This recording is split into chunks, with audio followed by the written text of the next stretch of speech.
Billy Bob Space Trucker. Chapter 27. The invasion of Bastion was not going well for the crabs. While most of the human ships were engaged in a defense of the Libertonian homeworld, the terrain on Bastion was more than challenging for the crabs who weren't designed for mountain combat. They had the weight of sheer numbers on their sides, however, and many wars are decided by statistics and not people. That wasn't always true, however, and so far the pure tenacity and determination of the humans was proving very difficult for the crabs to overcome. That and the fact the humans had been waging war for centuries while the crabs got lazy with being able to coerce and intimidate the species around them also helped. The crabs had settled into the same tactics they'd used at the end of the Regulation War. After finding out the humans had plenty of soldiers with the ability to fly and a preference for aircraft used in close support, they'd begun to coat the plains of the planet with anti-air weapons. By this point, both sides had started to build up emplacements and get their heavier weapons to the front instead of the mass infantry battles of the early days of the invasion. The crabs had adjusted their targeting computers as well. Getting a solid lock on the human soldiers was difficult for them, and traditionally battles between Crusticans and Libertonians would devolve into hand-to-hand combat, so the inclusion of humans with their ballistic weapons and sniper rifles wasn't something the crabs had planned on. They just tried to fire their weapons all over to provide some sort of covering fire as they rushed the human emplacements.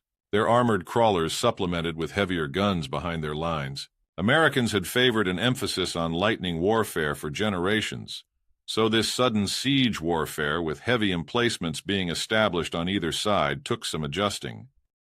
They lacked the howitzers of old, but the crabs were awful at spotting snipers and recon teams.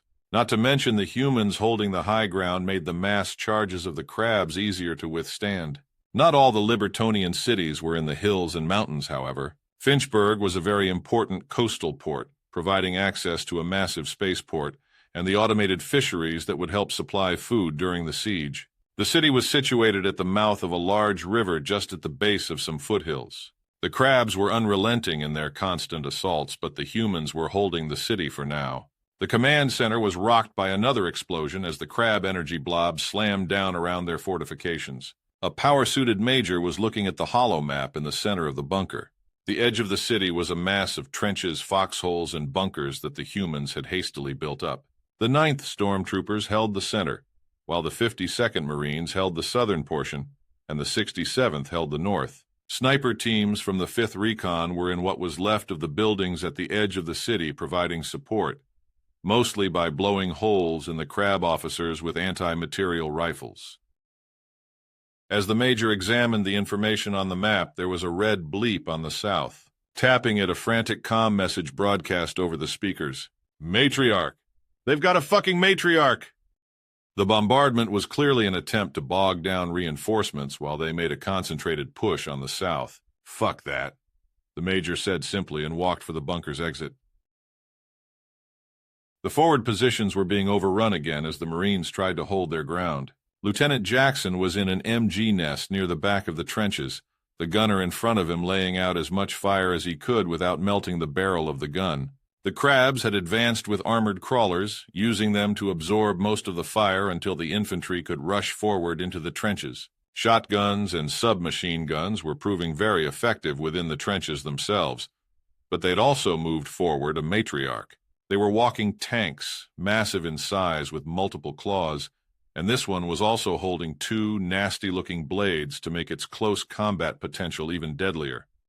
What made it worse was some sort of new shield they hadn't seen before, strong enough to absorb the incoming bullets as it tore through the Marines at the front. Just before the lieutenant could order his forces to start pulling back, he heard a message over the comm. Reinforcements inbound. There was a shriek in the air of jump jets before a figure in black power armor slammed down on one of the crabs advancing over the trenches, crushing it in a shower of that green gunk they were covered in. Another crab charged the exposed figure, which turned and punched it in the face. The increased strength enough to entirely pulverize the crab's head with one blow. The figure began to walk forward, firing a massive pistol down into the trenches it was walking over. With its free hand, it lobbed a grenade into a forward trench that had been entirely overrun, pulping the crabs inside. The matriarch saw her new opponent and reared back on its legs, bellowing out a challenge which the power suit returned with a single raised finger. The power suit fired that massive hand cannon into the shielded target, noticing the rippling energy that stopped the bullets and simply holstered it, pulling free a knife that was more of a damn short sword. The matriarch charged forward, swinging those blades as the power suit dove to the side, rising up to slash at the claw holding one of those blades, cutting it free with a single strike. The matriarch howled in pain, turning to swipe with the remaining blade only to have the power suit jump over the swipe and cut that claw free as well. This had left the power suit dangerously close to the matriarch, however. It lashed out with a pointed leg, jamming it through the power suit's right shoulder, holding it in place as he lashed out with smaller claws. The power suit turned the knife, cutting yet another claw free before the matriarch jammed another leg through the power suit's left thigh. The human inside was entirely pinned now, dropping the knife, likely out of pain. The matriarch raised it up, intending to make an example of this one as she pulled the human towards that massive, teeth-filled maw. But the matriarch had made a mistake. The power suit grabbed the top and bottom of the jaw, ignoring the mandibles as it began to pull them open wider. The matriarch shuddered and tried to close its maw around the power suit in a struggle of strength. But humans were dense, heavy, and strong, which was made all the more powerful by that power suit. Soon the matriarch was backing up, trying to pull its legs free of the human to toss it away as its maw was opened wider and wider. Then, with a sickening crack that echoed across the battlefield, the power suit had ripped the matriarch's jaw completely off, letting it drop to the ground as green and purple gunk bled freely from the massive wound. It gurgled and screeched in pain, staggering back as the human took hold of the sharp xeno-legs piercing its body, then simply ripped them free of the sockets as the matriarch howled even louder. It sank to the ground as the power suit stood before it, raising a fist as the human leaned in and started punching the giant crab in that thick, armored skull. The cracking of exoskeleton could be heard as the human kept punching and punching, reducing the matriarch's head to mush and pulp. The crabs broke after that, turning and fleeing even as the humans fired after them. The figure in the power suit wasn't done and pulled the hand cannon back out, firing on the crabs as well while they scurried away for their lives. The Marines rushed forward to retake the lost trenches then while a corpsman approached the power suit. The figure pulled the legs out of its shoulder and thigh as the lieutenant watched. Jesus Christ, we need to get you to the field hospital. Bullshit! The power-suited figure reached into a pocket, pulling out a tube of industrial adhesive, jamming it into the shoulder first, filling it with the material before doing the same to its thigh. I already lost that arm in the first contact war, and my leg'll do just fine in the suit. Christ, who are you?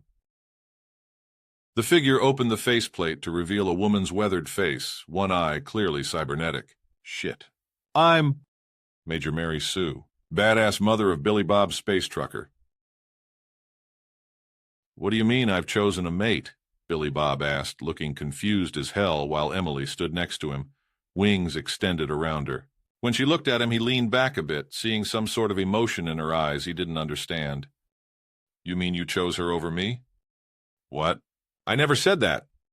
I've provided you with food and alcohol. My coloring is obviously superior. Emily, I don't know what's going on here. You're acting crazy. Crazy. She screamed at him and then paused, a change seeming to take hold of her as her wings folded back and her hands lowered. He could see tears in her eyes then. You think I'm crazy? No, wait. But the damage was done as she began to cry, turning and running back up the stairs. Billy Bob cursed and quickly put the bottle of booze and the plates of food back on the bar as he went running up after her. The door to the room was open, but inside he found the bathroom door locked and some sort of chirping coming from inside. Emily? He asked and knocked on the door. Please come out. We need to talk this over, because I'm really confused. What is there to talk about? You've made your choice, came her obviously pained voice from inside. Billy Bob saw the human agent in the door and looked back at the locked bathroom door. Emily, don't do anything. I'll be right back. He quickly moved to the human woman. What the fuck do I do? I don't know. You're the one who's been living with her. Yeah, but I never talked to her about whatever is going on. Why not? I don't know. I just assumed someone else would explain it to me when the time was right. He shrugged, obviously regretting his decision by now. Well, that was a stupid idea. Yes, thank you. I got that now, he growled out with a frown. Hold on. The spy murmured and pulled a small earpiece from her ear, handing it to Billy Bob, who quickly set it into his own ear. This is Billy Bob. The fuck did you do to the Libertonian? I don't fucking know. Who is this? My name's Greg. I'm the senior agent. What's going on? She made some sort of mating display and you turned her down? I don't know what the fuck is going on. All right, well shit, hold on. Let me open up some files here. Okay. Libertonian mating rituals. Libertonian mating rituals are among some of the most complex and complicated in the known galaxy. That's fucking fantastic, Billy Bob muttered. Unlike most species, Libertonians form unions based around mutual benefit and enjoyment rather than reproduction. This is likely a side effect of their homeworld and evolution. Yada yada yada. Males and females are free to instigate with no cultural bias on gender roles. Blah, blah, blah. Are you a gender capable of breeding with her? I'm a fucking human and you know that. I don't think we can breed. Yeah, but you are male. So, her brain might not be processing the fact you're not one of her kind properly. Oh, Jesus, Billy Bob groaned out as he tried to think about what that meant. When a Libertonian female has chosen a significant other she wishes to mate with or form a union with, her body will undergo certain changes which are only triggered at such a time. Many experience fluctuations of hormones unique to this experience, as their body begins to form bonds with the scent, presence, and taste of their chosen significant other. Well, she can smell me, and I know she's tasted my blood, and not to mention she rubs against me more now. During this time, there is a chance for first-time mates to experience a decrease in self-awareness and logic as their mental desire for acceptance becomes even directly related to certain pleasure sensors. I guess it's a bit like dopamine. Once she decided she liked you, her body started to change, and because you two have been fighting crabs and nearly dying and all that, it's likely she's been confusing sensations. So, she's like riding a high when she's been around me lately and didn't realize she's starting to change because she's associated it with the rush of fighting for her life? Yeah, I guess so, but that's if she's never done it before. Christ, Billy Bob muttered and rubbed his face with his hands. So basically all the hormones started turning her into a teenage girl, and it all sort of cascaded until she couldn't think straight anymore? So when she saw your spy in a bright dress, it triggered some sort of mating ritual response, yes. She likely didn't notice your lack of a response because her body was filling it in for her. Just being around you made her think you were fully accepting of what was going on. Or maybe she just misread it. I don't know. I'm not a xenobiologist. Billy Bob let this all sort of wash through his mind as he tried to figure out what to do. All right, I'll talk to you later, he said, waving the spy out of the room before closing the door. Got any advice for me? I just hear her chirping in there.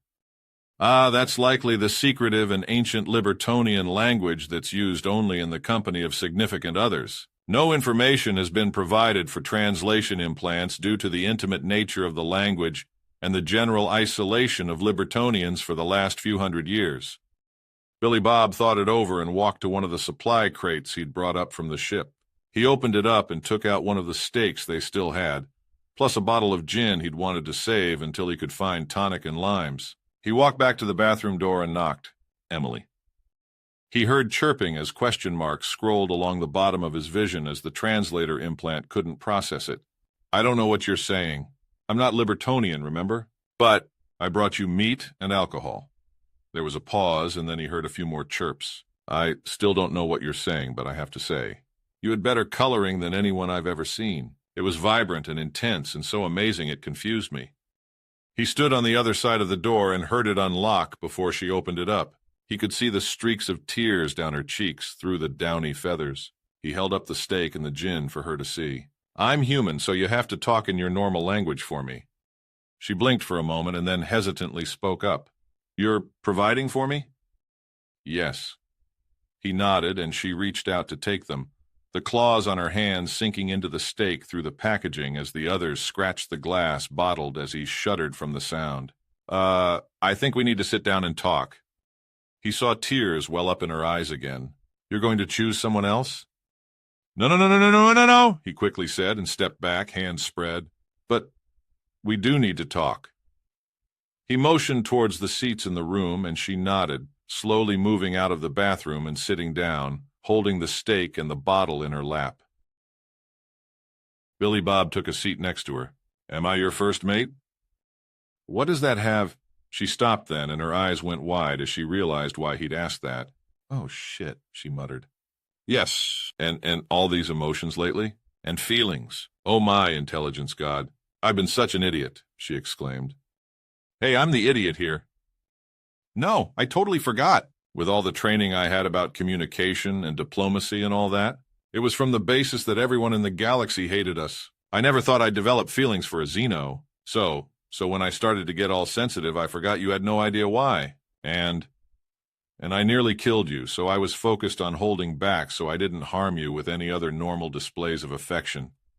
She clutched her head with her two free hands. Ooh, I've been such an idiot. Hey, don't you take the blame here.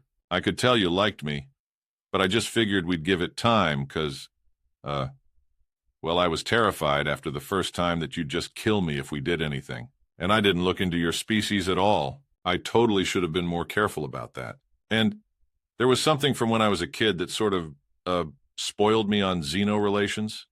She looked confused at that, and he sighed out. They showed us these pictures of humans who had been infected with Xeno STDs, and it was awful and disgusting and scared the shit out of me. But there aren't any known STDs that jump species. And wasn't your species just getting to know the local galaxy when you were young? Yeah, when you're a teenager, you don't think about stuff like that. Not when you've got Mrs. Munchausen for a teacher. Well, I really like you, Billy Bob. And I nearly killed you when I first tried to show it. And then you almost died at the museum. And then we spent all this time together. My brain just got all fuzzy, and I thought you just needed more of a clear indication that I wanted you as a mate, which was why you'd been so reluctant. Well, why didn't you just ask me that? Why didn't you talk to me about it? 'Cause I generally bullshit my way through life, and I thought I could do the same here. He shrugged at that. I'm sorry. It's all my fault. No, I should have seen the signs. I was going to talk to you about it back when I first tried to show you, but you nearly died, so that's all I was focused on. And when I'm around you, I feel so good and happy. When that human woman showed up and looked all colorful. I've been acting like a child. But you can fight and dance and cook, and you like amazing music. I've never found a more perfect mate. Emily, I'm a human. I highly doubt we can reproduce. So? She looked confused. For libertonians, unions are about mutual enjoyment of one another's company. Why is reproduction important? Well, for human males, there's a certain drive. He paused and looked up at her. So you're saying, because I'm not human? He knew had to take the plunge here. He'd never thought about it before meeting Emily, but he liked her. She could shotgun a beer like a champ. She was tall and graceful. Hell, she had to be a way better hunter than he'd ever be, and she totally kicked ass in that power suit. Plus, he just liked her. He was all hung up about her being a Xeno, but that was selfish. He liked who she was, fuck what she looked like. No. Emily, now that I understand what's going on, I'd like to be your mate. I just didn't know it until you fought that skank in the slutty dress away. She smiled at him, and he smiled back. Then he stood up, opening his arms as she quickly jumped up and hugged him back. But her gloves were where she'd left them on the floor. So as she hugged him, her talons sank into the flesh on his back, and he gasped out in pain. She heard the noise and stepped back, the talons running along his shoulders as his eyes were wide with agony. When she pulled her hands away and saw the blood, the realization hit her. Oh, no. He slowly dropped to the ground as he cried in pain, several strips of flesh missing from his back, his shirt and jacket torn easily. Oh, shit. Oh, merciful God, I'm sorry. Again! Don't move. I'll be back. She turned, running out the door as the human spy had to jump back. Don't let him die. I'm going to get biogel, Emily yelled as she ran down the hall. The agent quickly rushed forwards and saw Billy Bob on the ground, groaning. Ooh, why does she have to have such sharp claws? He gasped out. His life wasn't in danger, but he was in intense pain. Well, you know what they say, the spy said, unable to hold back a smirk. Love hurts. And so ends another chapter in the adventures of Billy Bob Space Trucker. Chapter 28. The USS John McClane jumped into reality above the galactic government world Tevius, just as the UHG Siberian Fury jumped in next to them. Or rather, not the UHG Siberian Fury, that's crazy talk. The Russian name on the bow of the ship had hastily been crossed out in paint, and beneath it was written USS American's Warship of Angry. Tevius was a Greslin planet, home to shipyards, resource mines, and even a training ground for their elite soldiers. Civilian population was as minimal as it could be for a planet like this. High Command didn't have any large ships to spare, but 2 Special Forces cruisers were nearby. And after the resounding defeat of the Greslin's main battle fleet, this was the time to strike while they scrambled to rebuild and reposition. Each ship launched several assault craft towards targets on the planet's surface as their commanders addressed them over the speakers. For the Americans' Archangels, the speech was simple. I ain't letting no red commie sumbitches beat us. We take our targets faster. We inflict more damage. If you fail me today, there won't be a pizza party when you return. So get out there and kill more goddamn fish than the Ruskies. The Spetsnaz in their own craft listened to their own leader over their own speakers. They were trying to remember to use English for the sake of keeping up appearances. The American war-making style is inferior. I will not accept you be losing score. EEF not being successful, no eating of food but borscht and raw turnip. 4 whole week. With both Special Forces groups being properly motivated as their craft were buffeted by entry into the planet's atmosphere, the cruisers began to open fire on the few Greslin ships around the orbital stations. The gunners on both ships had an open scoreboard going between them to make sure they knew who was doing better than the other. Both ship commanders had wanted to time their Special Forces teams with stopwatches, but High Command wouldn't let them. Instead, they had to settle for examining after-action reports written by observers embedded in the teams. But one way or another, they were both going to get scores based on something. Vikings, this is Viking Actual. Don't let the pizza party cloud your judgment. I want this operation clean. We'll crush these robo-fish and beat the Ruskies all on our own time by doing this right. Clear your objectives, but don't get reckless. Can't enjoy pizza if you're dead. Viking Actual out. The assault craft landed with a thud, the doors opening wide as the power-suited humans poured out. There in the center of his squad was Viking Actual, standing several inches over the heads of those around them. He wasn't satisfied with the normal rifles that were standard for Archangels and instead had a custom Browning .50 cal made for his use. It was fed from a belt leading to a case on his back, and while he had to fire it from the hip, that was the nice things about .50 cal bullets. Getting close to the target counted. Viking Squad fanned out around their captain while Berserker Squad deployed to their left and Cossack deployed to their right. Their call sign had been chosen years ago, and they'd be damned if they changed it because they had Spetsnaz support now. The 3 squads had been assigned to attack a Greslin training base. 15 Archangels against a few hundred robo-fish. Well, 15 Archangels and 1 combat surgeon in a white power suit who was supposed to also keep score. Viking was approaching through the front gate, the 4 around their captain shooting up the guard stations up front. The fish only had energy pistol sidearms, which didn't even scratch the paint on the Archangel's power armor.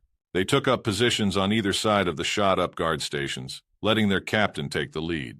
To the left and right were squat barracks built out of some cheap prefab-style material. Didn't matter what military you were in, barracks were made by the lowest bidder. 3 of the Greslins burst free of the nearest door, energy rifles in hand. That was when Viking Actual opened fire. The Browning spat out those heavy rounds with that distinct dun, dun, dun, dun over and over again, splattering those 3 as he simply kept walking along the side of the barracks. The rounds slammed into the walls of the barracks, and from the sound of it, the fish inside weren't having a good day. The rest of his squad covered him, picking off the Greslins who were trying to run out of the barracks to his other side with quick bursts. When more began to emerge, Viking Actual finally turned, never letting up on the trigger as that heavy thud continued to fill the air. Dun, dun, dun, dun. The few robo-fish who were outside when they got hit with the rounds went flying against the nearest wall. Hitting a human with a .50 cal round was very bad for the human. Hitting a Xeno that was built for lighter gravity? Devastating. there was a slightly smarter group of robo-fish who appeared on top of the roof of the shredded barracks with a matter slammer. The rest of Viking squad began to pepper them with fire, but they got the shot off and ducked down behind the edge of the building for cover. There was a shower of dirt and smoke from the explosion, but before the robo-fish could celebrate, a .50 cal round slammed one clear off the roof. The smoke cleared as Viking actual returned fire, standing next to a crater that could have been him if the robo-fish had been a better shot. The two barracks were quiet at this point, but the buildings across a parade ground looked to be getting ready. "Squad, take positions in the buildings," the large human said as he let the Browning cool off, the red barrel steaming as he stepped forward into the parade grounds. The other archangels moved into the barracks, stepping over the exosuits that had been tossed around by the indiscriminate .50 call fire. While they repositioned, however, the captain saw a much bigger exosuit approaching from the far side. It had to be around 10 feet tall, sporting some gauntlets and much sturdier-looking armor than the main Greslin soldiers running around. Raising the Browning Viking actual began to fire once more, the heavy rounds zipping over the parade ground. But this exosuit wasn't going down so easy. Those gauntlets hummed as a shield of energy stopped the incoming rounds. The captain braced for return fire, but the exosuit apparently wasn't armed. So instead, the human inside the suit grinned and set the .50 cal down, disconnecting the feed from his pack. Then, hands-free, he motioned the thing closer with a wave. "Squad, focus fire on matter slammers. But don't touch the big guy coming towards us. I'm itching for a real fight." He began to jog forward as it did the same. They met in the middle of the parade grounds, humans on one side, Greslins on the other, exchanging fire while the two titans squared off. It leaned in with a mighty haymaker that Viking was easily able to duck under, delivering 2 body blows as he slipped by. It swung back around, lashing out with a leg faster than he expected, and caught him in the chest, knocking the human in the power suit onto his back. When it raised both fists to bring them crashing down, however, the human was faster, rolling out of the way and jumping up to punch the machine into the sensor-filled head. The fight went on, trading blows, ducking and diving. The human wasn't as strong as the exosuit or as durable, but he was faster. He could bounce from foot to foot, ducking, bobbing, and weaving, only to dash in and slam those power suit fists into the machine's body time and again. This was while fire rained around the two, an energy bolt slamming into him here or there, while the Greslin took his own share of fire. But they ignored the ranged combatants for now. Finally, the human saw his opening, ducking another wild punch to slip around the machine, driving his foot into the back of its knee. As the machine stumbled forward onto one knee, it reached out to try and stabilize, which was when Viking Actual grabbed it by the arm just under the shoulder and pressed his foot to the machine's back. He grunted and growled, and then, with the crackling snap of metal giving way, yanked the arm free, which he immediately began to use as a club to smash the rest of the machine with. It staggered and fell completely, raising a hand as the body cracked and dented. Suddenly started beating the life support pod in the middle. "All right, time to see what your fish look like," he muttered. Tossing the arm aside, he gripped the life support pod at the center of the machine, tearing the door open. Inside, he finally saw a Greslin in the flesh. "Jesus fucking Christ, you're ugly," he said, simply staring down at a face that looked like it belonged on one of those deep-sea anglerfish, all teeth and large white eyes. The body had a twisted, deformed HR. Geiger design, and around its hips were only what he could assume to be several exposed testicles. "Well, ugly. Let me introduce myself," the human said as he raised his giant foot to end this fight once and for all. "You're about to be stomped by Captain Ted Rex, big brother of Billy Bob Space Trucker." Billy Bob was lying on his stomach as a space goblin doctor rubbed some more biogel along his back. He had already drunk a nice big glass of the stuff as well, while the agent and Emily watched on.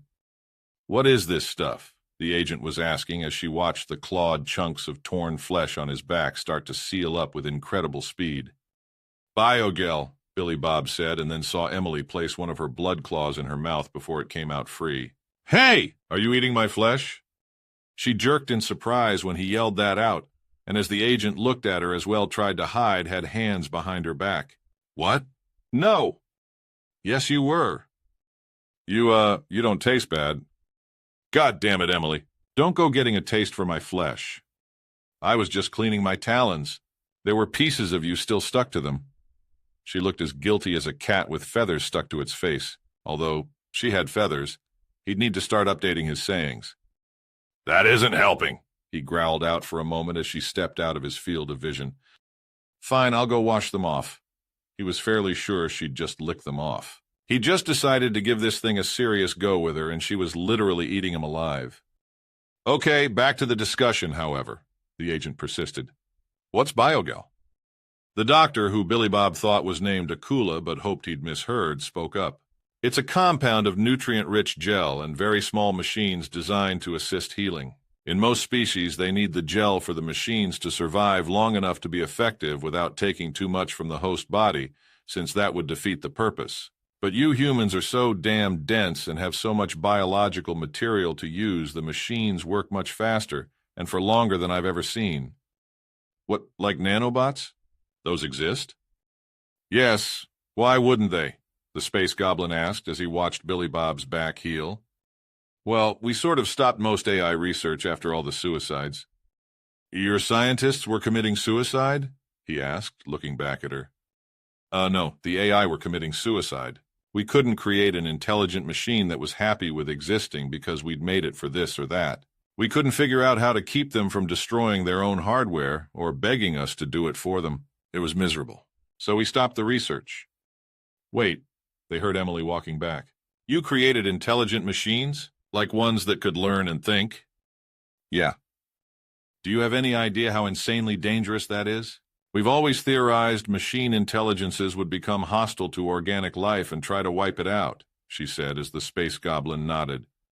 "I must agree with her. That's been banned research across all space for quite some time. The possible threat was too great. I suppose it's just good that your experiments failed. But why would you even risk such a thing?" "Well," the agent paused, trying to think it over, but Billy Bob spoke up. "We do shit like that all the time. Some people thought they'd take over the world or kill us all, but we wouldn't know until we tried it. Same as detonating our first atomic bomb. A bunch of scientists thought it might ignite our atmosphere and kill the planet. Still did it. Not to mention we were making small black holes and studying them before we even had a colony off our planet. We might have totally killed off our whole species then and there." The agent laughed and nodded at that. "Yeah, that's a good point. It's classified information. Fuck it. Something similar happened when we first had the skip drives in testing. Some of the engineers thought that by activating it, we might unravel the thread between space and time and various realities and stuff, and just sort of stop the whole universe from existing all at once." The two Xenos were staring at the humans with clear looks of horror on their faces, but Billy Bob was grinning. "So what happened?" "They told the general in charge of the project, who told them they had a choice. Either they might end everything all at once, or they very certainly would suffer having him shove his foot so far up their ass they'd develop brain cancer on the spot. So they tested it, and we all still exist." The space goblin gasped out. "How can you possibly endanger everything like that? If you greatest minds told you there's a chance for that sort of outcome, why even tempt fate?" Billy Bob and the human spy just stared at him. "Because if we didn't, we'd never know," Billy Bob simply answered. "Yeah," the agent confirmed. The space goblin looked at Emily. "And you want to partake in a union with this one, truly?" She shrugged her arms at that. "There's just something about him." "Hopefully it's not the way I taste," he shot back. "How many times do I need to say I'm sorry?" "A lot, especially since you keep trying to kill me." "I swear I don't." "Put your gloves on already." Emily picked up her gloves from earlier as she eyed the human agent. "I am sorry about that display earlier, but don't forget, he chose me. Don't get any ideas." The human arched a brow at that while Billy Bob rolled his eyes. Okay. He's not my type. All yours." "I had no intention of stealing your man," the woman said as Emily nodded. "Good. And make sure everyone knows he's spoken for." Billy Bob wasn't sure if he found her possessive nature to be flattering or worrisome. If he started seeing her standing over him with a knife and fork, or started seasoning him with herbs and spices, then he'd worry. But until then, he might as well appreciate the fact someone cared that much about him. Aside from his family, that is, even if they had strange ways of showing it. like his mom threatening to hug him with her arm of death should he ever step out of line when he was younger. Or, shit, she threatened him with that whenever they had any family gathering. Right. Well, how much of this biogel do you have on the station? The agent asked the doctor, which brought Billy Bob back into reality. 10 gallons? It's expensive stuff, and we normally need just a little, although I suppose we're now down to 9¼ gallons. He said as he looked over Billy Bob wounds, which seemed to have healed up by now, to faint scars. In fact, Billy Bob felt better than he had before this all happened, since he'd still been recovering from the injuries he got at the museum. We're going to want all of it to take back for the war effort. This will change things greatly. What? But we need some for wounded people who come in here. Whoa there, Miss CIA spook, we don't need all of it. Doc, could you guys be all right with keeping just 4 gallons? Unless you have a major shitstorm hit that'll be okie until you get resupplied, right? The space goblin set a hand on his chin. 4 gallons should be fine, but what will you pay us? The agent looked at him. You're going to be making a very generous donation to the human war effort, specifically the American war effort, and we don't forget our friends. But there's a chance you won't win. Have you looked at the latest news reports? We annihilated the main Greslin battle fleet in a single battle. FTL lanes into our space are down. The Krustican invasion of Bastion has been stunted. Despite being surrounded by enemies, the Libertonian homeworld survives. She laughed. Do you want to bet against us at this point? The space goblin looked from the agent to Billy Bob and then back to Emily before shrugging. I suppose it would be wise to stay on your good side for now. It would certainly benefit my people should the council finally lose power. The agent nodded, and Billy Bob finally started to get up, frowning as he looked at his shredded jacket. He sighed and pulled it on anyway. What's the plan? We've been contacted by an unlikely ally, but so far it seems legit, the agent mentioned. I need to secure this biogel. Just head to your Atlas ship and some new friends will be joining us. He nodded at that and started packing up his things with Emily while the agent and the space goblin left. Once they were gone, he turned to Emily. Okay, ground rules in our relationship. No biting or scratching chunks of my flesh off my damn body, and no more trying to kill or maim me. And keep your gloves on unless we've discussed it, and plan on doing something super carefully. Oh, come on. You have no idea how much it hurts to have chunks of your back ripped free of your body. How do you even touch each other without trouble? Well, I guess when I feel feathers, I know how light to touch. But you don't have any. All right, but I have some of my own rules. All right. Mine are mostly about not dying, but that's fair. What you got? No more farting. What? You can't be serious. I can't not fart. I have to fart. But it smells bad. And if I try to hold it in, I'll explode. You really do want to kill me. What? You won't explode. There was a pause. Will you? I don't want to find out. That's for damn sure. Humans fart. You have to get used to it. But that noise is so awkward and really just how it stinks. Thank you, Emily. Thank you for pointing out something our species has tried to deal with for thousands of years. Your insight into my people astounds me. You obviously haven't tried to deal with it all that hard. It's not like there's a solution. We have to do it. Don't you guys fart? Never. Well, it's not like that. Remember that time when you asked what that smell was when we were listening to that monarch sing? Queen. Yeah, the sort of lilac and rose? I'm not sure what those smell like, but I think that's what you said. That was my version of what you'd call a fart. He stopped and stared at her. You guys fart flower smells? How the fuck is that fair? And how come it didn't make a sound?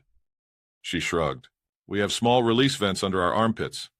So, we get sweaty and stinky and fart bad things. You guys fart flower smells, and you don't get BO because you farted out of your armpits. He shook his head for a moment. Evolution isn't fair sometimes. Hey, your species is by far the densest and strongest intelligent species the galaxy has ever seen, so there is that. He shrugged and nodded, then finished packing up his stuff. There was a small crate on the Atlas that he'd bought the day before during one of Emily's sleep cycles, a special gift he wanted to give her when the time was right. He hoped the spies hadn't left it out in the open, but other than that, he was set. They walked back out to the Rosie, and as he opened the hatch, he found another human standing in there wearing a dark suit. All around him were space gerbils in suits, but they had such adorable fat bellies. "Ah, hello there, Colonel Billy Bob," the agent said, and Billy Bob realized it must be the guy who talked him through the Emily situation. "Let me introduce to you." "Holy shit! It's a Monopoly Guy space hamster!" he exclaimed as he saw a gerbil in a top hat, with a monocle and a black and white vest. He ran up to it and reached down to squeeze his fat, fuzzy face. "You're so cute." The grown man picked the space hamster up in his arms and took a deep breath. "What are you doing?" "Put me do, ha ha ha ha." The hamster had been interrupted by Billy Bob blowing a raspberry on its exposed belly, making a fart noise echo through the ship's cargo bay. Oh, I say, that was delightful." "Do it again," Billy Bob quickly obliged as the space hamster laughed and squealed, his arms and legs flailing around. Then Billy Bob tossed him up in the air, which made the creature gasp and flail with some worry before Billy Bob caught him. That was terrifying. I almost soiled myself. Do it again." "I want to fly again." Billy Bob tossed the space hamster into the air, who was laughing once more, while the whole horde of hamsters clustered around Billy Bob, demanding to go next. Emily and the human stood off to the side, watching. Do you think he realizes he's playing toss with one of the most powerful counselors there are?" the human asked. "Do you think he would care if he knew?"